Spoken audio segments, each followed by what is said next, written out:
ಕುಟುಂಬದಲ್ಲಿ ಆರೋಗ್ಯ, ಹಣಕಾಸು ಮತ್ತು ಕುಟುಂಬದ ಸಮಸ್ಯೆಗಳು ಜಾಸ್ತಿ ಆಗ್ತವೆ ಅಂತಂದರೆ ನೀವೇನೂ ಇಲ್ಲ, ಈ ದೇವರುಗಳಿಗೆ ಸಿಂಪಲ್ಲಾಗಿ ನೀವು ಹರಕೆ ಮಾಡ್ಕೊಳ್ಳಿ ಸಾಕು. ಏನು ಆ ಒಂದು ಹರಕೆ ಅಂತ ನೋಡೋದೈತೆ, ಯಾವ ದೇವರಿಗೆ ಹರಕೆ ನೀವು ಏನಾರು ಹರಕೆ ಮಾಡ್ಕೊಳ್ಳಿ, ಮತ್ತು ಏನಂತ ಹರಕೆ ಮಾಡ್ಕೊಳ್ಬೇಕು ಅಂತಲೂ ಕೂಡ ನಾನು ಹೇಳ್ತೀನಿ.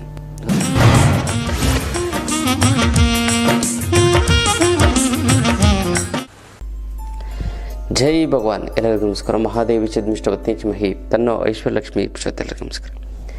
ಇವತ್ತಿನ ವಿಶೇಷ ಸಂಚಿಕೆಯಲ್ಲಿ ಅನೇಕ ವಿಚಾರಗಳನ್ನು ನಾವು ತಿಳ್ಕೊಳ್ಳೋಣ. ಮೊದಲದಾಗಿ ಮುದ್ರೆಗಳು. ಯಾವೊಂದು ಮುದ್ರೆ ಮಾಡಿದ್ರೆ ಏನು ಅನುಕೂಲ ಆಗುತ್ತೆ ಅಂತ ನೋಡೋದಾದರೆ, ರೋಗ ನಿರೋಧಕ ಶಕ್ತಿ ಹೆಚ್ಚಬೇಕು ಅಂತಂದರೆ, ಇಲ್ಲಿ ರೋಗ ನಿರೋಧಕ ಶಕ್ತಿ ಹೆಚ್ಚಬೇಕು ಅಂತಂದರೆ ಸಣ್ಣ ನೆಗಡಿ ಬಂದ್ಬಿಡೋದು, ಹುಷ ತಪ್ಪೋದು, ಏನೋ ತಿಂದರೆ ಹೊಟ್ಟೆ ನೋವು ಬರುವಂಥದ್ದು, ಮತ್ತು ಒಂಚೂರು ಶೀತ ಆಯಿತು ಅಂತಂದರೆ ಕೆಮ್ಮು ಆಗುವಂಥದ್ದು, ಈ ಥರದ್ದು ನಾನಾ ರೀತಿಯಂಥ ಒಂದು ರೋಗ ನಿರೋಧಕ ಶಕ್ತಿ ಕಡಿಮೆ ಇತ್ತು ಅಂದರೆ ಈ ಎರಡು ಮುದ್ರೆಯನ್ನು ಮಾಡಿ ತುಂಬ ಚೆನ್ನಾಗಿ ತುಂಬ ಒಳ್ಳೆಯದಾಗ್ತವೆ.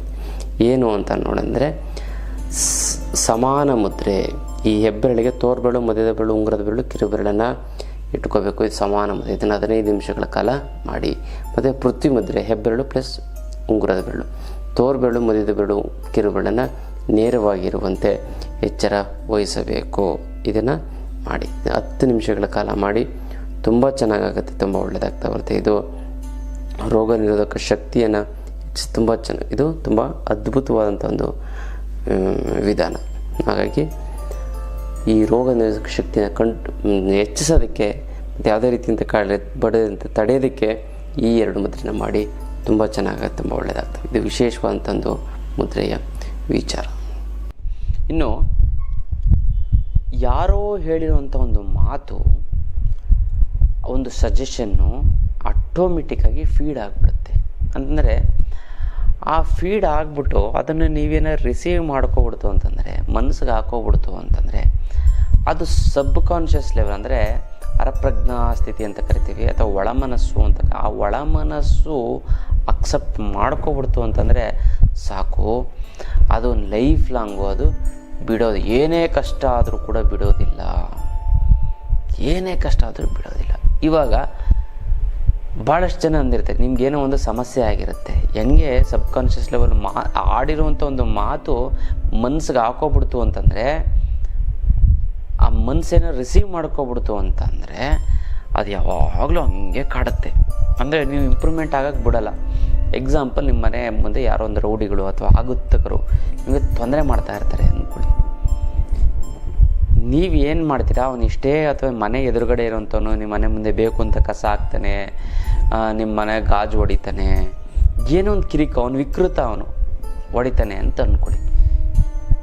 ನೀವು ಏನು ಮಾಡಬೇಕು, ಅವನ್ನ ಕರೆದು ಕೇಳಬೇಕು, ಯಾಕೆ ಈ ಥರ ಮಾಡ್ತಾ ಇದೆಯಾ ಅಂತ. ಹಂಗೂ ಅವ್ನು ಕಂಟಿನ್ಯೂ ಮಾಡ್ತು ಅಂತಂದರೆ ಜೋರಾಗಿ ಗದರಿ ಹೇಳಬೇಕು. ಹಂಗೂ ಹೇಳಿಲ್ಲ ಅಂತಂದರೆ ಕಾನೂನು ರೀತಿಯಿಂದ ಪೊಲೀಸ್ ಕಂಪ್ಲೇಂಟ್ ಹೋಗಿ ನೀವು ಪೊಲೀಸ್ ಕಂಪ್ಲೇಂಟ್ ಕೊಟ್ಟು ಅಥವಾ ವಿಡಿಯೋ ರೆಕಾರ್ಡ್ ಮಾಡ್ಕೊಂಡು ಏನೋ ಒಂದು ಮಾಡಿಕೊಂಡು ನೀವು ಪೊಲೀಸ್ ಕಂಪ್ಲೇಂಟ್ ಕೊಡ್ತು ಅಂತಂದರೆ ಅದು ಏನೋ ಒಂದು ಇತ್ಯರ್ಥಕ್ಕೆ ಬರುತ್ತೆ. ಅವ್ರದ್ದು ಹಿಂಗೆ ಆಯಿತು. ಯಾರೋ ಒಬ್ಬ 3ನೇ ವ್ಯಕ್ತಿ, ಇನ್ನು ತುಂಬ ಸಾಫ್ಟಾಗಿರೋವಂಥವ್ರು ಇವರು, ಗಂಡ ಹೆಂಡ್ತಿ ಇಬ್ಬರು, ಗಂಡ ಹೆಂಡ್ತಿ ಒಂದು ಮಗು ಇದೆ, ಬಾಡಿಗೆ ಮನೆಗೆ ಹೊಸ್ದಾಗಿ ಬಾಡಿಗೆ ಮನೆ ಅದು. ಅಲ್ಲಿ ಏನು ಅಂತಂದರೆ ಒಬ್ಬ ಕಿರಿಕ್ ಪಾರ್ಟಿ ಅಲ್ಲ, ಇವ್ರೇನು ಮಾಡೋದಂತೆ ಅವ್ರ ಮನೆ ಮುಂದೆ ಗಾಡಿ ಹೋಗಿ ನಿಲ್ಲಿಸ್ಬಿಟ್ಟಿದ್ದಾರೆ. ಸರಿ, ಅವ್ನಿಗೆ ಅದು ಕೋಪ ಬಂದಿದೆ. ಯಾಕೆ ನಮ್ಮ ಮನೆ ಮುಂದೆ ನಿಲ್ಲಿಸಿದ್ಯಾ ಅಂತ. ಸಾರ್, ಅಲ್ಲಿ ಯಾವುದೊಂದು ಲಾರಿ ನಿಂತ್ಕೊಬಿಟ್ಟು ಅದಕ್ಕೆ ನಿಲ್ಲಿಸ್ತೆ, ಆಮೇಲೆ ತಗೋತೀನಿ ಅಂತ ಇವ್ರು ಎದುರು ಕಡೆ ಹೇಳಿದ್ದಾರೆ. ನೀನು ಹಂಗೆ ಹಿಂಗೆ ಅಂತ ಇವನು ಏನೇನೋ ಕೆಟ್ಟ ಮಾತು ಬೈದಿದ್ದಾನೆ. ಕೆಟ್ಟ ಮಾತು ಬೈದಿದ್ದಾನೆ ಅವನು ಮನೆ ಮಾಲೀಕ. ಇವರು ಯಾಕೆ ಬೇಕು ಕಿರಿಕೋ ಅಂತ ಅಂದ್ಬಿಟ್ಟು ಆಯ್ತು ಅಂದ್ಬಿಟ್ಟು ಇಮಿಡಿಯೇಟ್ ತಗೊಂಡು ಅಷ್ಟೇ. ಇವರು ಒಂದು ಮಾತು, ನೀವು ಯಾಕ್ರಿ ಹೆಂಗೆ ಬೈತಾರೆ, ನಾವೇನು ತೆಗಿತಾ ಇಲ್ವಾ ಗಾಡಿನ, ನಾನು ಮಾಡಿದ ತಪ್ಪ ಏನಂಥದ್ದು, ಈ ರೋಡ್ ಯಾರ್ದು ಇದು, ನಾನು ರೋಡಲ್ಲಿ ತಾನೆ ನಿಮ್ಮ ಮನೆ ಒಳಗಡೆ ನಿಲ್ಲಿಸಿದ್ದೀನ, ಫುಟ್ಪಾತ್ ಮೇಲೆ ತಾನೇ ನಿಲ್ಲಿಸಿದ್ದು, ನಿಮ್ಮ ಮನೆ ಮುಂದೆ ಆಗಿರ್ಬೋದು ಹಂಗೆ ಅಂತ ಒಂದು ಬೈದು ಬಂದಿದ್ದಾರೆ ಅಷ್ಟೇ. ಆ ಬೈದು ಬಂದಿದ್ದಾರೆ, ಮುಗಿದೋಯ್ತು. ಆವತ್ತಿಂದ ಅವನೇನು ಮಾಡಿದ, ಒಂದು ಕಣ್ಣಿಟ್ಬಿಟ್ಟು ಇದು ಕೆಟ್ಟ ದೃಷ್ಟಿ ಅಂತ ಕಣ್ಣಿಟ್ಬಿಟ್ಟು ಇವ್ರ ಮನೆ ಮುಂದೆ ಕೆಸ ಸುರಿಯೋದು, ಮತ್ತು ಗಾಜು ಹೊಡಿಯೋದು, ಮತ್ತು ಕಸ ಮಣ್ಣೆಲ್ಲ ತೊಗೊಬಂದು ಇವ್ರ ಮನೆ ಮುಂದೆ ಸುರಿಯೋಂಥದ್ದು, ಮತ್ತು ಕಿರಿಕ್ ಮಾಡೋದು, ಜೋರಾಗಿ ಟಿ ವಿ ಹಾಕೋದು ಇವ್ರಿಗೆ ಇರಿಟೇಷನ್ ಆಗಲಿ ಅಂತ, ಈ ಥರದ್ದೆಲ್ಲ ಏನೇನೋ ನಾನಾ ರೀತಿಯಂಥ ತೊಂದರೆಗಳನ್ನು ಹಿಂಸೆ ಕೊಡ್ತಾಯಿದ್ವಿ. ಭಾಳಷ್ಟು ಜನ ಒಂದು ಇದರಲ್ಲಿ ನೋಡಿದ್ದೀವಿ ನಾವು ಅಲ್ಲ. ಇದು ಶತ್ರುವಾದೆ ಅಂತಲೂ ಕೂಡ ಕರಿತೀವಿ. ಇದು ಏನು ಮಾಡೋದು ಅಂತಂದರೆ, ಇವನು 1 ವರ್ಷ 2 ವರ್ಷ ಸಹಿಸ್ಕೊಂಡಿದ್ದಾನೆ. ಏನಕ್ಕೆ ಅಂತ ಆಮೇಲೆ ಯಾರೋ ಬಂತು ಇದೇ ಥರ ಬಂದು ನೆಂಟರು ಬಂದಾಗ ಇವನು ಈ ಥರ ಹಾಕೋದು ನೋಡ್ದ, ಏನೋ ಗಾಜು ಹೊಡೆದ, ಏನೋ ಹೊಡೆದಾಕ್ದ, ಅಥವಾ ಏನೋ ಒಂದು ಆಯ್ತು ಸಂದರ್ಭ ಆಯಿತು, ಅವಾಗ ಯಾಕೆ ಈ ಥರ ಮಾಡ್ತಾ, ಅಯ್ಯೋ ಇವನು ಇದ್ದಿದ್ದೆ ಗೋಳು ಸಾಕಾಗ್ಬಿಟ್ಟಿದೆ ಅಂತ. ಅದಕ್ಕೆ ನೀನು ಇಷ್ಟೊಂದೆಲ್ಲ ಮಾಡ್ತಾನ ಅಂತ ಅವ್ರು ಕೇಳ್ಬಿಟ್ಟು, ಪೊಲೀಸ್ ಕಂಪ್ಲೇಂಟ್ ಕೊಡೋದಲ್ವ ನೀವು ಅಂತ. ಅಯ್ಯೋ ಪೊಲೀಸ್ ಕಂಪ್ಲೇಂಟ್ ಕೊಟ್ಟರೆ ಅಷ್ಟೇ, ಕೋರ್ಟು ಕಚೇರಿ ಅಂತ ಯಾರು ಸುತ್ತೋರು ಅಂತ ಅಂದರೆ ಇಲ್ಲಿ ಏನು ಅರ್ಥ ಮಾಡ್ಕೋಬೇಕು ಅಂತಂದರೆ, ಇವ್ರ ಅಪ್ಪ ಅಮ್ಮ ಏನೋ ಹೇಳ್ಬಿಟ್ಟಿದ್ದಾರೆ, ಕೋರ್ಟ್ ಕಚೇರಿಗೆಲ್ಲ ಹೋಗಿ ಕೋರ್ಟ್ ಕಚೇರಿ ಲೈಫ್ ಲಾಂಗ್ ಸುತ್ತಬೇಕು, ಗೊತ್ತಲ್ಲ, ನಮ್ಮ ದುಡ್ಡೆಲ್ಲ ಖರ್ಚಾಗುತ್ತೆ, ಲಾಯರ್ ಖರ್ಚಾಗುತ್ತೆ, ಮತ್ತು ಕೋರ್ಟ್ ಕಚೇರಿಗಳಿಗೆ ಸುಲಿದ್ರು, ಕೋರ್ಟ್ ಮೆಟ್ಲು ಹತ್ತಬೇಕು, ಪೊಲೀಸ್ ಸ್ಟೇಷನ್ ಮೆಟ್ಲು ಹತ್ತಬಾರ್ದು ನಮ್ಮ ಜೀವನದಲ್ಲಿ, ಈ ಥರದ್ದು ಏನೇನೋ ಎಮೋಷನಲ್ಲಾಗಿ ಹೇಳ್ಬಿಟ್ಟಿದ್ದಾರೆ. ಅದು ಈತ ಮೈಂಡಲ್ಲಿ ಫಿಟ್ ಮಾಡಿಕೊಂಡು ಒಂದೇನು ಪೊಲೀಸ್ ಕಂಪ್ಲೇಂಟ್ ಕೊಟ್ಟಿದ್ರೆ ಆಯಿತು, ಬರೋರು ವಿಚಾರಿಸೋರು ಏನೋ ಒಂದು ಮಾಡಿರುತ್ತೆ, ಏನೋ ಒಂದು ಆಗ್ತಾಯಿತ್ತು. ಅದನ್ನು ಬಿಟ್ಟು ಅವನು ಕೊಟ್ಟಿದ್ದ ಟಾರ್ಚರೆಲ್ಲ ಸಹಿಸ್ಕೊಂಡಿದ್ದಾರೆ. ಆಮೇಲೆ ಇವ್ರು ಸ್ನೇಹಿತರು ಬಂದರು, ರಿಲೇಟಿವ್ ಬಂದು ಅದನ್ನೆಲ್ಲ ಇದು ಮಾಡಿ ಪೊಲೀಸ್ ಕಂಪ್ಲೇಂಟ್ ಕೊಟ್ಟು ಒಂದೇ ದಿನದಲ್ಲಿ ಸಾಲ್ವ್ ಮಾಡಿಕೊಟ್ಬಿಟ್ರು. ಬಂದವ್ರು ಪ್ರಶ್ನೆ ಕೇಳೋದು, ಇವ್ರು ರೆಕಾರ್ಡ್ ಮಾಡಿಕೊಂಡ್ರು, ಎಲ್ಲ ಐತೆ ಯಾಕೆ ಈ ಥರ ಮಾಡ್ತಾಯಿದ್ದೀರಿ ಅಂತ. ಆಯಿತು ಸರ್ ಇನ್ಮೇಲೆ ಮಾಡಲ್ಲ ಅಂತಂದ. ಅಂದರೆ ನೀವು ಸಹಿಸ್ಕೊಳ್ಳೋ ಹೋಗೋವರೆಗೂ ಜನ ತೊಂದರೆ ಕೊಡ್ತಾನೇ ಇರ್ತಾರೆ. ಅಂದರೆ ನೀವು ಯಾರ್ಯಾರೋ ಏನೇನೋ ಹೇಳಿದ ಮಾತನ್ನು ನೀವು ಮನಸ್ಸಿಗೆ ಹಾಕೋಗ್ಬಿಡ್ತು ಅಂತಂದರೆ ನೀವು ತಿಳ್ಕೊಬಿಡಿ ಅದು ತಪ್ಪು. ಅದಕ್ಕೋಸ್ಕರ ಅದಕ್ಕೆ ಹೇಳ್ತಾರೆ, ದೊಡ್ಡವರಲ್ಲ ಜಾಣರಲ್ಲ, ಚಿಕ್ಕವರಲ್ಲ ಕೋಣರಲ್ಲ, ಅವ್ರಿಗೂ ಏನೇನು ಬೇಕೋ ಅದನ್ನೇ ಹೇಳ್ಕೊಡ್ತಾರೆ. ನಾನು ಅನ್ನೋಂಥ ಅಹಂಕಾರ ಇರಬಾರ್ದು ಅಂತ. ನಾನು ಅನ್ನೋದು ಇಲ್ಲ ಅಂತಂದರೆ ಜೀವನದಲ್ಲಿ ಮುಂದೆ ಬರೋಕ್ಕಲ್ಲ. ನಾನು ಸಂಪಾದನೆ ಮಾಡ್ತೀನಿ, ನಾನು ಕಷ್ಟಪಡ್ತೀನಿ, ನಾನು ಮುಂದೆ ಬರ್ತೀನಿ, ನಾನು ಎಲ್ಲರಿಗಿಂತ ಒಂದು ಒಳ್ಳೆಯ ವ್ಯಕ್ತಿ ಆಗ್ತೀನಿ ಅನ್ನುವಂತಹ ಒಂದು ನಾನತ್ವ ನಾನು ಅನ್ನೋದಿರಬೇಕು ಹೊರತು ನಂದೇ ಅಂತ ಅನ್ನಬಾರ್ದು. ಅದು ಓಕೆ, ನಾನು ಅನ್ನೋದಿರ್ಬೋದು, ನಾನು ಅನ್ನೋಂಥ ಬಂದ್ಬಿಡ್ತು, ಅಹಂಕಾರ ಬಂದ್ಬಿಡುತ್ತೆ, ಏನೇನೋ ಹೇಳ್ಬಿಟ್ಟು ಮತ್ತು ಪತಿಯೇ ಪರದೈವ ಅಂತ ಹೇಳ್ಬಿಡ್ತಾರೆ. ಗಂಡ ಏನೇ ಬಡೀಲಿ ಅವ್ನು ಸಾಯಿಸಲಿ, ಅವನ್ನ ಜೀವನ ಮಾಡ್ಕೊಂಡು ಹೋಗಬೇಕು ಅಂತ ಗೊತ್ತಲ್ಲ. ಅಂದರೆ ಈ ಥರಕ್ಕೆ ಎಮೋಷನಲ್ ಆಗಿರುವಂಥ ಕೆಲವೊಂದಾರು ಡೈಲಾಗ್ಗಳು ಇದು ಅಥವಾ ಏನೋ ಒಂದು ವಿಚಾರಗಳನ್ನು ಹೇಳಿ ಅದನ್ನು ಮನಸ್ಸಿಗೆ ಹಾಕ್ಕೊಂಡು ನಾವು ಲೈಫ್ ಲಾಂಗ್ ಅನುಭವಿಸ್ತಾ ಇರ್ತೀವಿ. ಅದಕ್ಕೆ ನಮಗೆ ಅದು ಸೂಟಬಲ್ ಆಗುತ್ತಾ ಇಲ್ವಾ ಅದು ನೋಡಬೇಕು. ಇಷ್ಟ ಆಯಿತಾ ತಗೋಬೇಕು, ಇಲ್ಲ ಅಂತ ಬಿಟ್ಬಿಡ್ಬೇಕು ಗೊತ್ತಲ್ಲ. ಇದು ವಿಚಾರ. ಅದಕ್ಕೋಸ್ಕರ ನಾವು ಯಾವುದೋ ಒಂದು ಗಾದೆ ಮತ್ತು ಇನ್ಯಾವುದೋ ಸಂದರ್ಭಗಳಿಂದ ನಾವು ಅಂದ್ಕೊಂಡು ಲೈಫ್ ಲಾಂಗ್ ಕೋರ್ಟ್ ಕಚೇರಿ ಸಮಸ್ಯೆ ಆಗ್ಬಿಡುತ್ತೆ, ನಾವು ಕೋರ್ಟ್ ಮೆಟ್ಲು ಹತ್ತಬಾರ್ದು ಅಂದ್ಕೊಬಿಟ್ಟು ಶೋಷಣೆ ಅನುಭವಿಸ್ತಾನೆ ಇರುತ್ತೆ. ನಾನು ಈಗ ಒಂದೇ ಒಂದು ಫೋನ್ ಕಾಲ್ ಮಾಡಿದ್ರೆ ಸಾಕು, ಅಷ್ಟು ಟೆಕ್ನಾಲಜಿ ಬೆಳೆದಿದೆ. ಹಿಂದಿನ ಕಾಲದಲ್ಲಿ ಹಂಗಿರಲಿಲ್ಲ ಅಂತಲ್ಲ. ಹಾಗಾಗಿ ಪತಿಯ ಪರ ನೋಡಿಲಿ ಬೈಡಿಲಿ ಏನು ತಿರುಗಿಸಿ ಮಾತಾಡಬಾರ್ದು ಅಂತ ಹಿರಿಯರು ಹೇಳ್ಬಿಟ್ಟು ಹೊಟ್ಟೋಗ್ಬಿಡ್ತಾರೆ. ಅದನ್ನೇ ಪಾಲಿಸ್ತು ಅಂತಂದರೆ ಹೆಂಗಾಗುತ್ತೆ ಅದು ಅಂತಲ್ಲ. ಇದು ವಿಚಾರ. ಅದಕ್ಕೋಸ್ಕರ ನಾನೇನು ಹೇಳ್ತೀನಿ ಅಂತಂದರೆ, ನೀವು ಕೆಲವೊಂದಾರು ಈಗ ಹೇಳಿರ್ತಾರೆ ಹಾಸಿಗೆ ದೇಶಪತಿಯೇ ಪರದೇವನೇನು ಹಿಂಸೆ ಕೊಟ್ಟು ತೆಗೆಸ್ಕೊಂಡೋಗ್ಬೇಕು, ಕೋರ್ಟ್ ಕಚೇರಿ ಎತ್ತಬಾರ್ದು, ಮೆಟ್ಲು ಹತ್ತಬಾರ್ದು, ಇದಕ್ಕೆಲ್ಲ ಭಯ ಪಟ್ಕೊಂಡು ಜೀವನ ಮಾಡೋಕ್ಕೆ ಹೋಗ್ಬೇಡಿ. ಯಾರೋ ಯಾವುದೋ ಒಂದು ಸಂದರ್ಭದಲ್ಲಿ ಹೇಳಿರೋದನ್ನು ನೀವು ಮನಸ್ಸಿಗೆ ಹಾಕ್ಕೊಂಡು ನೀವು ಕುರುಗಬೇಡಿ. ಮತ್ತು ಅದನ್ನೇ ನೀವು ಜೀವನದಲ್ಲಿ ಅಳವಡಿಸ್ಕೊಳಕ್ಕೆ ಹೋಗ್ಬೇಡಿ. ಯಾವುದು ಸರಿ ಯಾವುದು ಸ್ವಲ್ಪ 10 ಸರಿ ಯೋಚನೆ ಮಾಡಿಬಿಟ್ಟು ಅಳವಡಿಸ್ಕೊಡಿ ಅಂತಲ್ಲ. ಅದನ್ನು ಯಾವ ರೀತಿ ಒಳ್ಳೆಯದನ್ನು ಅಳವಡಿಸ್ಕೋಬೇಕು, ಯಾವ ರೀತಿ ಕೆಟ್ಟದನ್ನು ಇದು ಮಾಡಬೇಕು, ಅದನ್ನು ನಾನು ನಿಮ್ಮ ಶಿಬಿರದಲ್ಲಿ ತಿಳಿಸ್ಕೊಡ್ತೀನಿ, ಅಚ್ಚುಕಟ್ಟಾಗಿ ತಿಳಿಸ್ಕೊಡ್ತೀನಿ. ನೀವು ಖಂಡಿತವಾಗ್ಲೂ ಕೂಡ ಬನ್ನಿ. ಇದು ವಿಶೇಷವಾದಂಥದ್ದು ವಿಚಾರ. ಇನ್ನು ಬರಬೇಕಾಗಿರೋ ದುಡ್ಡು ಬರ್ತಾ ಇಲ್ಲ ಅಂತಂದರೆ, ಕೊಡೋರಿಗೆ ಕೊಡೋಕ್ಕಾಗ್ತಾ ಇಲ್ಲ ಅಂತಂದರೆ, ಸಿಕ್ಕಾಪಟ್ಟೆ ಸಾಲ ಆಗಿತ್ತು ಅಂದರೆ, ಗುರುಗಳೇ ದುಡ್ಡು ನೀರು ಥರ ಖರ್ಚಾಗ್ತಾಯಿದೆ ಗುರುಗಳೇ, ಏನು ಮಾಡೋದು ಅನ್ನೋದೇ ಗೊತ್ತಾಗ್ತಾ ಇಲ್ಲ ಅಂತಾರೆ. ಅದಕ್ಕೆಲ್ಲ ನೀವು ತಲೆನೇ ಕೆಡಿಸ್ಕೊಬೇಡಿ. ಇದಕ್ಕೆಲ್ಲ ಏಕೈಕ ರಾಮಬಾಣ ಅಂದರೆ ಅಷ್ಟಲಕ್ಷ್ಮಿ ಯಂತ್ರ. ಈ ಅಷ್ಟಲಕ್ಷ್ಮಿ ಯಂತ್ರವನ್ನು ನೀವು ಮನೆಯಲ್ಲಿಟ್ಟು ಪ್ರತಿಷ್ಠಾಪನೆ ಮಾಡಿತು ಅಂತಂದರೆ, ಅದು ಎಂಥದ್ದೇ ಹಣಕಾಸಿನ ಸಮಸ್ಯೆ ಇತ್ತು ಅಂದರೂ ಕೂಡ ಸಂಪೂರ್ಣವಾಗಿ ಹೊರಟು ಹೋಗುತ್ತದೆ ಗೊತ್ತಲ್ಲ. ಇನ್ನು ಕೆಲವರು ಗುರುಗಳೇ ನನಗೆ ಊಟ ತಿಂಡಿ ಬಟ್ಟೆಗೆ ಏನು ತೊಂದರೆ ಇಲ್ಲ ಗುರುಗಳೇ, ಅದು ಸಿಕ್ಕಾಪಟ್ಟೆ ಸಾಲ ಮಾಡ್ಕೊಬಿಟ್ಟಿದ್ದೀನಿ ಗುರುಗಳೇ, ನಂಗೆ ಒಂದು 40,000 ರೂಪಾಯಿ ಇನ್ಕಮ್ ಬರ್ತಾಯಿದೆ, ಊಟ ತಿಂಡಿ ಬಟ್ಟೆಗೆ ಏನು ತೊಂದರೆ ಇಲ್ಲ, ನಾನು ಸಾಲನೂ ಏನೂ ಮಾಡ್ಕೊಂಡಿಲ್ಲ, ಕೆಲವೊಂದರ ಜನ ಇಲ್ಲ. ಆದರೆ ಒಂದು ಸೈಟ್ ತೊಗೊಳಕ್ಕಾಗ್ತಾಯಿಲ್ಲ ಗುರುಗಳೇ, ದುಡ್ಡಿಲ್ಲ ಅಂತ, ಒಂದು ಮನೆ ಕಟ್ಟೋಕ್ಕಾಗ್ತಾಯಿಲ್ಲ, ಮತ್ತು ಮಕ್ಕಳು MBA ಆಳು ಮುಳು ಏನೇನೋ ಮಾಡಬೇಕು ಅಂತಾರೆ, ಹೈಯರ್ ಎಜುಕೇಷನು 8-10 ಲಕ್ಷ ಖರ್ಚಾಗುತ್ತೆ, ಅದಿಲ್ಲ ಗುರುಗಳೇ ಏನು ಮಾಡೋದು ಅಂತ ಗೊತ್ತಾಗ್ತಾ ಇಲ್ಲ ಅಂತ. ಇನ್ನು ಕೆಲವರು ಗುರುಗಳೇ ನಾವು ಮಕ್ಕಳಿಗೆ ಮದುವೆ ಮಾಡಬೇಕು ಒಂದು 15-20 ಲಕ್ಷ ರೂಪಾಯಿ ಖರ್ಚಾಗುತ್ತೆ, ದುಡ್ಡಿಲ್ಲ ಅಂತ ಅಂದ್ಬಿಟ್ಟು ಸುಮ್ಮನೆ ನಿಲ್ಲಿಸ್ಬಿಟ್ಟಿದ್ದೀನಿ ಗುರುಗಳೇ, ಯಾವುದಾದ್ರು ಗಂಡು ಒಳ್ಳೊಳ್ಳೆ ಗಂಡು ಬರ್ತಾಯಿದೆ ಆಗ್ತಾಯಿಲ್ಲ ಅಂತ. ಇನ್ನು ಕೆಲವರು ಗುರುಗಳೇ ಮಕ್ಳಿಗೆ ಆಸ್ತಿ ಪಾಸ್ತಿ ಅಂತ ಏನೂ ಮಾಡಿಲ್ಲ.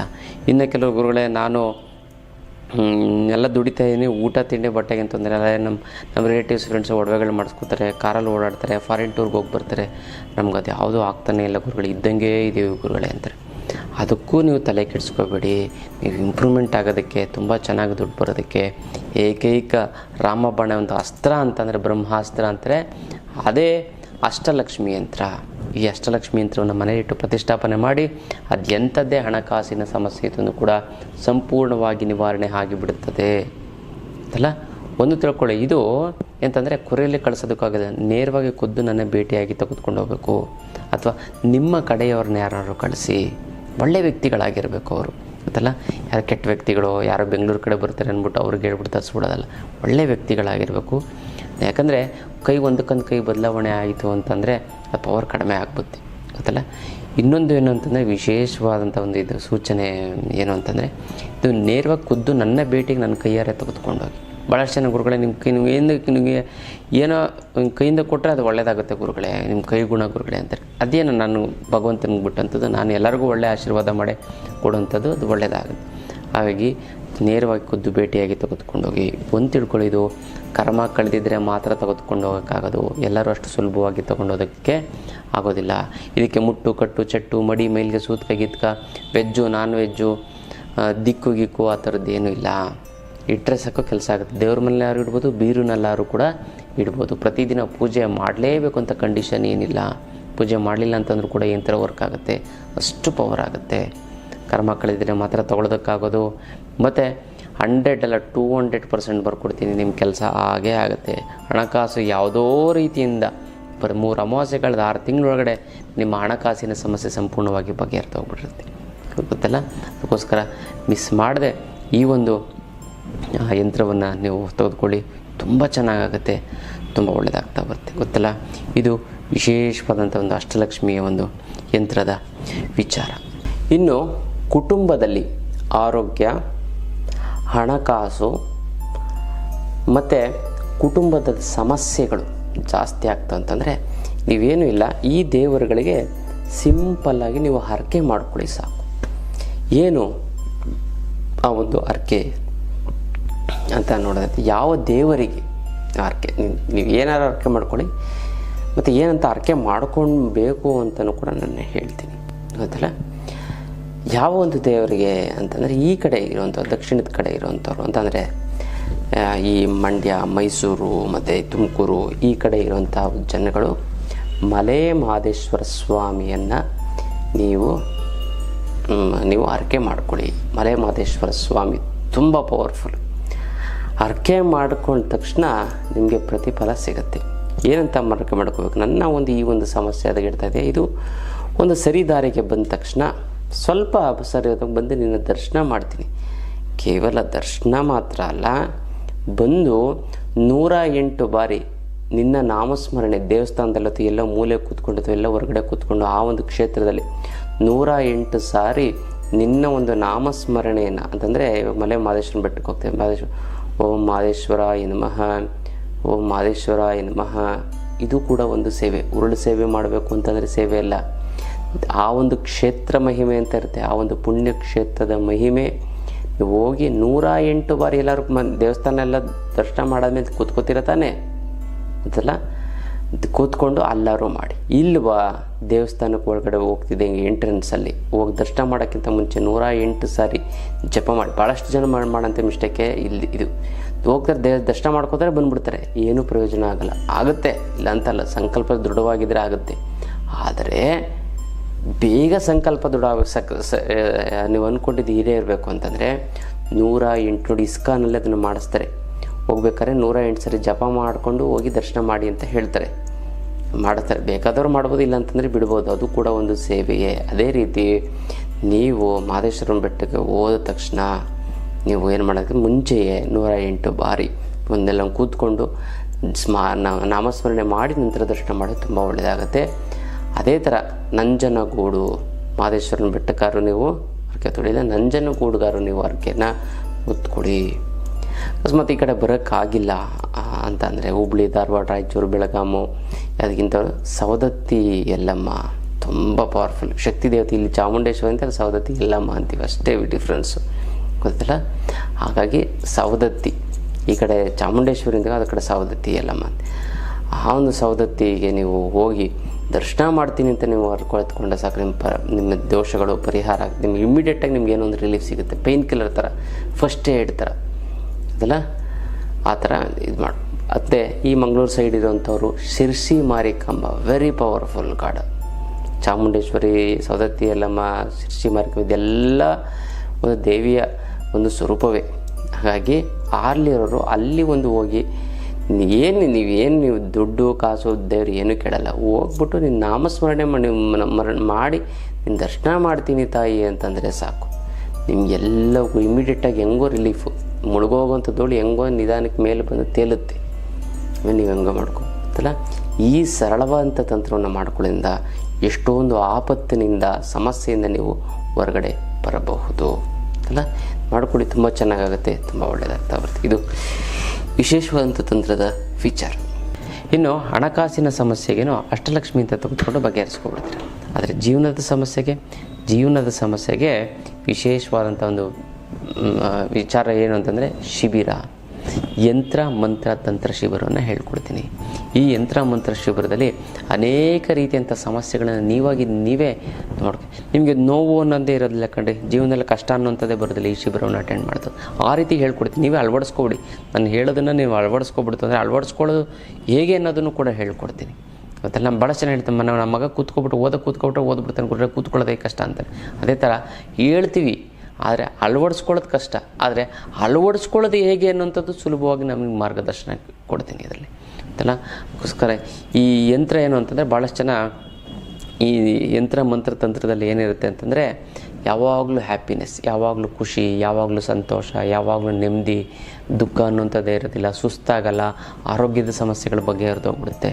ಈ ಥರ ಒಂದು ಅದ್ಭುತವಂತ ಏನಂತಂದರೆ ನಿಮ್ಮ ದೇಹವನ್ನೇ ಯಂತ್ರ ಮಾಡಿಬಿಡ್ತೀವಿ, ಗೊತ್ತಲ್ಲ. ನಿಮ್ಮ ಮಾತೇ ಮಂತ್ರವನ್ನು ನೀವೇನು ಕೇಳಿದ್ರೆ ಎಸ್ ಅನ್ಬೇಕು, ನೀವೇನು ಕೇಳಿದ್ರು ಜನವಶೀಕರಣ, ಧನವಶೀಕರಣ, ಸರ್ವವಶೀಕರಣವೂ ಆಗಬೇಕು. ಆ ರೀತಿ ನಿಮ್ಮ ಮಾತನ್ನು ಮಾಡ್ತೀವಿ, ಗೊತ್ತಲ್ಲ. ಮತ್ತು ನೀವು ಮಾಡುವಂಥ ಎಲ್ಲ ಕೆಲಸವೂ ಕೂಡ ತಂತ್ರ ಆಗಿಬಿಡ್ಬೇಕು. ನೀವೇನು ಕೆಲಸ ಮಾಡೋದು ಸಕ್ಸಸ್ ಆಗಬೇಕು, ಅದೇ ತಂತ್ರ. ಟೆಕ್ನಿಕ್ಕಾಗಿ ಮಾಡ್ತೀರ, ಗೊತ್ತಲ್ಲ. ನಿಮ್ಮ ಆತ್ಮಶಕ್ತಿಯನ್ನು ಸ್ಟ್ರಾಂಗ್ ಆಗಿ ಮಾಡ್ತೀವಿ. ಇದನ್ನ ಅನೇಕ ರೀತಿಯಂಥ ಸಮಸ್ಯೆಗಳು, ಗಂಡ ಹೆಂಡತಿ ಜಾಂಪತ್ಯ ಸಮಸ್ಯೆ, ಮಕ್ಕಳು ಮಾತ್ಕೊಂಡಿಲ್ಲ ಅಂತಂದರೆ, ಮತ್ತು ಕೆಲಸ ಕಾರ್ಯಗಳು ಸರಿಯಾಗಿ ಆಗ್ತಾಯಿಲ್ಲ ಅಂತಂದರೆ, ಲಾಸ್ ಆಗಿಬಿಟ್ಟಿತ್ತು ಅಂತಂದರೆ ಬಿಸ್ನೆಸ್ಸಲ್ಲಿ, ಮತ್ತು ನಿಮ್ಮ ಮಕ್ಕಳು ಗಂಡನ ಜೊತೆ ಜಗಳ ಆಡ್ಕೊಂಡು ಅಥವಾ ಹೆಂಡತಿ ಜೊತೆ ಜಗಳ ಆಡ್ಕೊಂಡು ಒದ್ದಾಡ್ತಾ ಇತ್ತು ಅಂತಂದರೆ, ನಿಮ್ಮ ಮಕ್ಕಳಿಗೆ ನೀವೇ ಕೆಲವೊಂದಾರು ತಂತ್ರಗಳನ್ನು ಮಾಡಿ, ಕೆಲವೊಂದು ವಿಶೇಷವಾದಂಥ ಒಂದು ಬೀಜ ಮಂತ್ರವನ್ನು ದೀಕ್ಷೆ ಕೊಡ್ತೀವಿ. ದೀಕ್ಷೆ ಅಂತ ಸನ್ಯಾಸ ದೀಕ್ಷೆ ಅಲ್ಲ, ಉಪದೇಶ, ಮಂತ್ರೋಪದೇಶನ ಕಿವಿಲಲ್ಲಿ ಹೇಳಿದಾಗ ಅರ್ಧ ಕರ್ಮಗಳು ಕಳೆದೋಗ್ಬಿಡುತ್ತೆ. ಅದಕ್ಕೋಸ್ಕರ ನೀವು ಮಿಸ್ ಮಾಡದೆ ಈ ಯಂತ್ರ ಮಂತ್ರ ತಂತ್ರ ಶಿಬಿರಕ್ಕೆ ನೀವು ಅಟೆಂಡ್ ಮಾಡಿ. ತುಂಬ ಕಡಿಮೆ ಜನನ ಸೇರಿಸ್ಕೋತಾ ಇದು. ಈಗ ಆಲ್ರೆಡಿ ಅಪಾಯಿಂಟ್ಮೆಂಟ್ ಅದಕ್ಕೆ ಕ್ಲಾಸ್ ಬುಕ್ ಆಗಿಬಿಟ್ಟಿದ್ದೇವೆ. ಈ ಸರಿ ಮಾಡೋಂಥ ಶಿಬಿರ ಅದ್ಭುತವಾಗಿದೆ. ಈ ಸರಿ ಮುಗೀತು ಅಂತಂದರೆ ಮತ್ತೆ 2 ತಿಂಗಳಾಗುತ್ತೆ ನಾನು ಶಿಬಿರ ಮಾಡೋವಂಥದ್ದು. ಅನೇಕ ರೀತಿಯಂಥ ಒಂದು ಕೆಲಸ ಕಾರ್ಯಗಳಿದ್ದಾವೆ. ಹಾಗಾಗಿ ಈ ಬಾರಿ ಮಿಸ್ ಮಾಡದೆ ಶಿಬಿರವನ್ನು ಅಟೆಂಡ್ ಮಾಡಿ. ಸೆಲೆಕ್ಟೆಡ್ ಮೆಂಬರ್ಸಿಗೆ ಮಾತ್ರ ಇರುತ್ತೆ, ಯಾಕಂದರೆ ಅದ್ಭುತವಾದಂಥ ಒಂದು ಶಿಬಿರ ಇದು. ನೀವೇನಂತಂದರೆ ಶಿಬಿರದಲ್ಲಿ ನೀವು ಕಣ್ಣಲ್ಲಿ ನೀರು ಹಾಕೊಂಡು ಬಂದಿರ್ತೀರ, ಜೀವನದಲ್ಲಿರೋ ದುಃಖ ಹೋಗ್ಬೇಕಾದ್ರೆ ಖುಷಿಯಾಗಿ ಹೋಗ್ತೀರ, ಗೊತ್ತಲ್ಲ. ಹಾಗಾಗಿ ಮಿಸ್ ಮಾಡದೆ ನೀವು ಖಂಡಿತವಾಗ್ಲೂ ಕೂಡ ನೀವು ಅಟೆಂಡ್ ಮಾಡಿ. ತುಂಬ ಚೆನ್ನಾಗಾಗುತ್ತೆ, ತುಂಬ ಒಳ್ಳೆಯದಾಗ್ತಾ ಬರುತ್ತೆ. ಜೀವನದಲ್ಲಿ ಏನೋ ಒಂಥರ ವಿದ್ಯೆಯನ್ನು ಕಲ್ತ್ಕೋತೀರಾ, ನಿಮ್ಮ ಆತ್ಮಸ್ಥೈರ್ಯ ಬರುತ್ತೆ, ಶಕ್ತಿ ಬರುತ್ತೆ, ಯುಕ್ತಿ ಬರುತ್ತೆ, ಬುದ್ಧಿವಂತಿಕೆ ಬರುತ್ತೆ. ಮತ್ತು ತುಂಬ ಚೆನ್ನಾಗಿ ನಿಮ್ಮ ಕರ್ಮಗಳನ್ನು ಕಳ್ಕೊಳ್ತೀರಾ. ಮತ್ತು ನಿಮಗೆ ಬೇಕಾ 3 ಕಾರಣಕ್ಕೋಸ್ಕರ ನೀವು ಅಟೆಂಡ್ ಮಾಡಬೇಕು. ಇದು ಒಂದರ ಎಲ್ಲ ರೀತಿಯ ಸಮಸ್ಯೆಗಳನ್ನು ಸಂಪೂರ್ಣವಾಗಿ ನಿವಾರಣೆ ಮಾಡ್ಕೊಳ್ಳೋದಕ್ಕೋಸ್ಕರ ನೀವು ಕಲಿಬೇಕು. ಮತ್ತು ಆ ಸಮಸ್ಯೆಗಳು ಮತ್ತೆ ಬರದೇ ರೀತಿ ತಡೆಯೋದಕ್ಕೋಸ್ಕರ ನೀವು ಈ ಒಂದು ಯಂತ್ರ ಮಂತ್ರ ತಂತ್ರ ಶಿಬಿರವನ್ನು ಅಟೆಂಡ್ ಮಾಡಬೇಕು. ಮತ್ತು ನಿಮಗೆ ಸಂಬಂಧಪಟ್ಟಂಥ ವ್ಯಕ್ತಿ, ಅಕ್ಕ ತಂಗಿ, ಅಣ್ಣ ತಮ್ಮ, ಬಂಧು ಬಳಗ, ರಿಲೇಟಿವ್ಸ್, ಅಪ್ಪ ಅಮ್ಮ, ಇವ್ರುಗಳಿಗೇನೋ ಸಮಸ್ಯೆ ಆಯಿತು ಅಂದರೆ ನೀವು ತಂತ್ರವನ್ನು ಮಾಡಿ ಅವರ ಸಮಸ್ಯೆಯನ್ನು ಸುಲಭವಾಗಿ ಬಗೆಹರಿಸ್ಬೋದು ಅಲ್ಲ. ಆ ಥರ ಒಂದು ಅದ್ಭುತವಾದಂಥ ಒಂದು ವಿಚಾರವನ್ನು ನಿಮಗೆ ಹೇಳ್ಕೊಡ್ತೀನಿ. ನಾನು ಮಾಡ್ಕೊಳ್ಳಿ, ತುಂಬ ಚೆನ್ನಾಗುತ್ತೆ, ತುಂಬ ಒಳ್ಳೆಯದಾಗ್ತದೆ ಅಲ್ಲ. ಇದು ವಿಶೇಷವಾದಂಥ ಒಂದು ಯಂತ್ರದ ವಿಚಾರ. ಇನ್ನಷ್ಟು ವಿಚಾರಗಳನ್ನ ತಿಳ್ಕೊಳ್ಳೋಣ ಮುಂದಿನ ಸಂಚಿಕೆಯಲ್ಲಿ. ಅಲ್ಲಿವರೆಗೂ